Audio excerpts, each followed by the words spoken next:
Recession వల్ల జాబులు పోతాయా? కొత్తగా జాయిన్ అయిన వాళ్ళకి రెసిషన్ వల్ల ఎలాంటి ప్రాబ్లమ్స్ ఉంటాయి? అసలు ప్రాబ్లమ్స్ ఉంటాయా? అసలు సాఫ్ట్‌వేర్ జాబులకి ఏమన్నా ఎఫెక్ట్ అవుతాయా? సో, ఈ వీడియోలో మనం దాని గురించి మాట్లాడుకుందాం. నిజంగా అసలు సాఫ్ట్‌వేర్‌కి ఫ్యూచర్ ఉందా? వాళ్ళ ఫ్యూచర్ ఉంటే ఎలా ఉంటుంది పరిస్థితి? సో, దాని గురించి ఒక డీటెయిల్ ఇన్ఫర్మేషన్ అనేది మనం మాట్లాడుకుందాం. ఫస్ట్ పాయింట్ మనం మాట్లాడుకోవాల్సింది ఏంటి అంటే యూఎస్ రెసిషన్ మీద ఇప్పుడు రెసిషన్ వచ్చింది కాబట్టి జాబులు పోతాయా? కొత్తగా జాయిన్ అయిన వాళ్ళకి జాబులు ఉంటాయా? పోతాయా? ఏంది పరిస్థితి? రెసిషన్ ఇంపాక్ట్ ఎలా ఉంటుంది? దాని గురించి కూడా మనం డీటెయిల్‌గా మాట్లాడుకుందాము. అండ్ స్టెప్ బై స్టెప్ మనం ప్రాసెస్ మాట్లాడుకుందాము. ఫస్ట్ ఏంటి అంటే రెసిషన్ వల్ల జాబులు పోతాయి అనేది మాత్రం అబద్ధం. ఎందుకంటే రెసిషన్ అనేది ఐటీ మీద maybe not only IT recession వస్తే ఇంపాక్ట్ అనేది అన్ని ఇండస్ట్రీస్ మీద ఉంటుంది. ప్రతి ఒక్క ఇండస్ట్రీ మీద రెసెషన్ అంటే ఆర్థిక మాంద్యం, ఎకనామిక్ అంటే ఆర్థిక మాంద్యం అనేది వస్తే ప్రతి ఒక్క డొమైన్ అది సాఫ్ట్‌వేర్ కావచ్చు, నాన్ సాఫ్ట్‌వేర్ కావచ్చు, లేకపోతే చిన్న కిరాణా షాప్ అయి ఉండొచ్చు, లేకపోతే ఒక పెద్ద సూపర్ మార్కెట్ అయి ఉండొచ్చు, లేకపోతే ఒక షాపింగ్ మాల్ అయి ఉండొచ్చు. రెసెషన్ అనేది ప్రతి ఒక్క బిజినెస్ మీద, ప్రతి ఒక్క జాబ్ మీద ఇంపాక్ట్ అవుతుంది. సాఫ్ట్‌వేర్ ఒకటే కాదు. చాలా మంది ఏమనుకుంటారు సాఫ్ట్‌వేర్ ఒకదాని మీదే నాకు ఇంపాక్ట్ అనేది ఉంటుంది. సాఫ్ట్‌వేర్ జాబ్‌లు వెళ్ళిపోతాయి. అందరూ రోడ్డు మీదకొచ్చేస్తారు. సో, ఇలాంటిదనే కాన్సెప్ట్ అనేది ఏమి ఉండదండి. దాని గురించి మీరెవ్వరు వరీ అవ్వాల్సిన అవసరం లేదు. అండ్ తర్వాత విషయానికొస్తే కొత్తగా జాయిన్ అయిన వాళ్ళ ఇంపాక్ట్ ఉంటుందా? అసలు వాళ్ళు కొత్తగా జాయిన్ అయిన వాళ్ళకి ఫస్ట్ మేజర్ హర్డిల్ ఏముంటుందంటే, మేజర్ ప్రాబ్లమ్ ఏముంటుందంటే, వాళ్ళకి జాబ్‌ని మేనేజ్ చేసుకోవడం. These days we can see lot of people are coming back. బయటకొచ్చినోళ్ళ గురించి చాలా మందికి తెలీదు. ఎందుకంటే జాబ్ వచ్చిందని చెప్పుకుంటారు గానీ, జాబ్ పోయిన విషయం ఎవరు చెప్పుకోలేరు గదా! చాలా మందికి జాబులు పోతున్నాయి. ఎందుకు అంటే బ్యాక్‌గ్రౌండ్ వెరిఫికేషన్ ఇక్కడ బ్యాక్‌గ్రౌండ్ వెరిఫికేషన్ బీజీవీ అంటే, మనం అందరం అర్థం చేసుకోవాల్సిన విషయం ఏంటి అంటే, ఒకసారి మాక్సిమం కంపెనీస్ అనేవి బ్యాక్‌గ్రౌండ్ వెరిఫికేషన్ అయిపోయిన తర్వాత మనం కంపెనీలో ఆఫర్ లెటర్ అని రిలీజ్ చేస్తాయి. కొన్ని కంపెనీస్ మాత్రమే జాయిన్ అయిన తర్వాత బ్యాక్‌గ్రౌండ్ వెరిఫికేషన్ అనే ప్రాసెస్ స్టార్ట్ చేస్తాయి.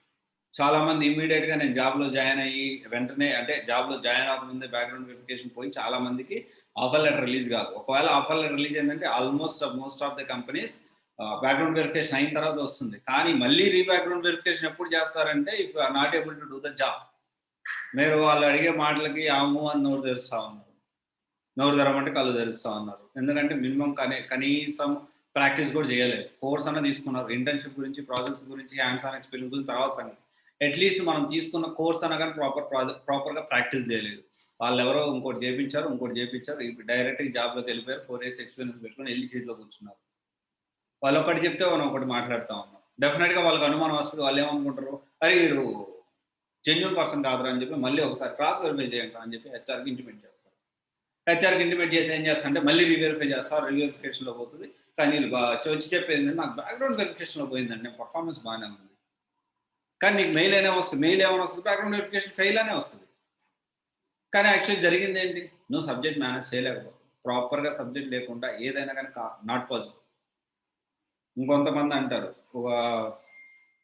నాకు నేను చాలా మంది సక్సెస్ అయ్యారు కదా సార్! మరి వాళ్ళ గురించి మాట్లాడరు. వాళ్ళేం ప్రాజెక్ట్‌లు చేశారు, సక్సెస్ అయ్యారు. ఇది కంప్లీట్‌లీ వాళ్ళ హార్డ్ వర్క్. వాళ్ళకి టాలెంట్ ఉంది. వాళ్ళు సక్సెస్ అయ్యారు. అలానే అందరూ అవుతారని కాదు. అలానే అందరూ సక్సెస్ కాలేరని కూడా కాదు. It depends on person to person. First recession వల్ల ఈ ఐటీ జాబ్స్ పోవు. ఒకవేళ రెసిషన్ వస్తే ఇంపాక్ట్ అనేది ప్రతి ఒక్క జాబ్ మీద ఉంటది.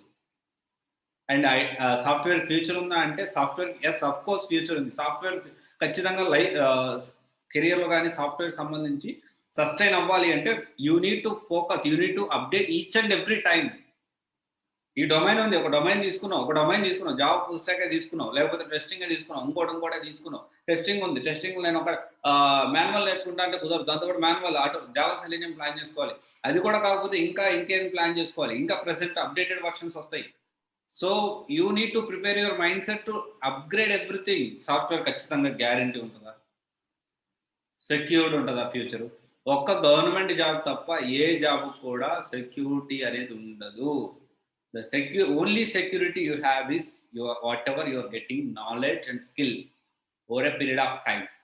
ఓవర్ ఏ పీరియడ్ ఆఫ్ టైమ్‌లో ఏ జాబ్‌కి ఈ యొక్క గవర్నమెంట్ జాబ్ తప్ప ప్రైవేట్ జాబ్‌కి ఏదైనా బిజినెస్ గాని ఏదైనా సెక్యూరిటీ ఎప్పుడుంటుందంటే నువ్వు ఎంత నాలెడ్జ్ గెయిన్ చేస్తున్నావు, ఎప్పటికప్పుడు ఎలా కష్టపడుతున్నావు అనే దాని మీద బేస్ అయి ఉంటుంది. సో ఇవన్నీ మనం అర్థం చేసుకోవాలి.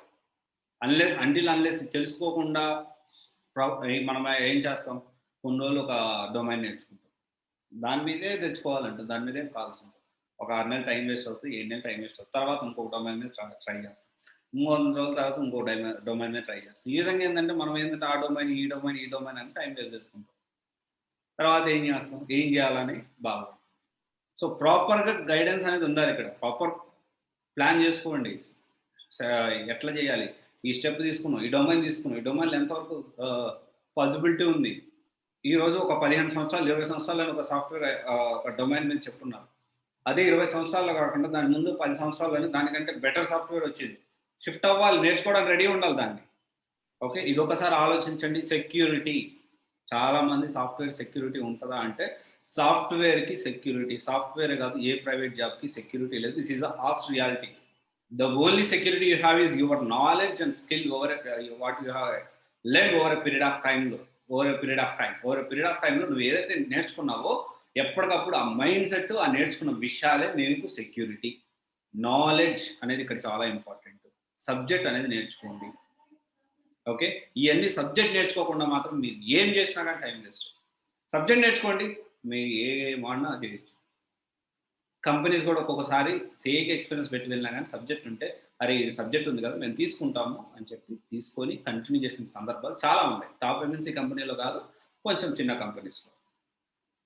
ఓకే, ఇది ఒకసారి ఆలోచించండి guys. Thank you. This is Raj signing off CYC guidance private limited, one stop solution for all the current courses. Thank you.